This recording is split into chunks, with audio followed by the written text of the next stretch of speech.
This content was created purely for entertainment and informational purposes. The creators of this vlog do not endorse drinking and driving, debauchery, underage drinking, public intoxication, speeding, street racing or any other form of delinquency. I'm just a guy, with a drink, talking about cars. Please don't take this too seriously.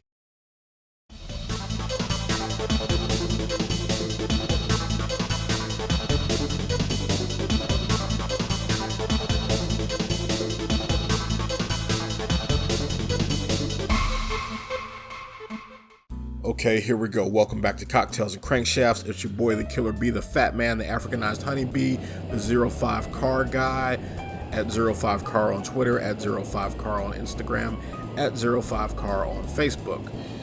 Hey, so today is Friday, the 14th of May, 2021. Those of you that follow the news know that some of us in the Southeast are in the middle of a little gas crisis because one of the Colonial Pipeline stations was cyber hacked, and they had a ransomware attack and were being held hostage, and apparently they paid the $5 million. But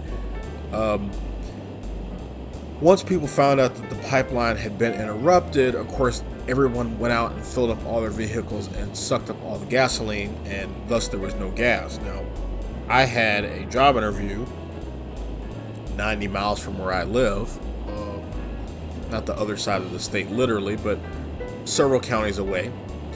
And so happened that I had access to a vehicle that had a full tank of gas, because my car had about a half tank, which was probably enough to get there and get back, but it would have been close. You know, if I'd hit a traffic jam or anything like that, I'd have been in trouble. And because I'm not working right now, I don't have a lot of need to drive elsewise. So I was not a person that was going to run out and immediately fill up my car so it could sit here at the house parked and do nothing. But a lot of people did that, hence creating a shortage where previously there had not been one, because like with the toilet paper crisis last spring, when you interrupt the supply chain for a consumer good that is normally consumed at a fairly constant pace, there's very little ability to make up the difference. So it takes a long time to backfill the supply channel, i.e., if you live in a rural area where the gas stations are normally used to having their tanks refilled once a week, and everybody that would normally buy gas over that 7-day period comes and buys gas all in one day, their tanks are going to sit empty for a week. And if it's just so happens that there's an interruption in the supply of gasoline, then their tanks might sit empty for 10 or 11 days, thus causing a problem for the people that were not able to run out and get gas, or who actually have to drive for a living and consume a lot of gasoline, like tow trucks, or most tow trucks are diesel, but you get the point. Landscapers, people who have a lot of gasoline-powered equipment, like say a landscaper that runs a lot of commercial lawnmowers all day, every day.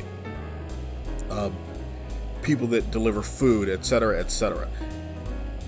We have to learn how to be smart about what we do. I live in the Southeast. I live in a hurricane area. We've run into gas shortages before because a hurricane hit the wrong part of the Gulf Coast and knocked out a refinery or whatever. We know how to deal with this stuff when we're being smart, but of course that's very rare because most people just panic and they go into animalistic mode where they just got to have everything right now because, oh my God, there won't be any tomorrow. And if you didn't need any tomorrow, then why would you go and buy it all today?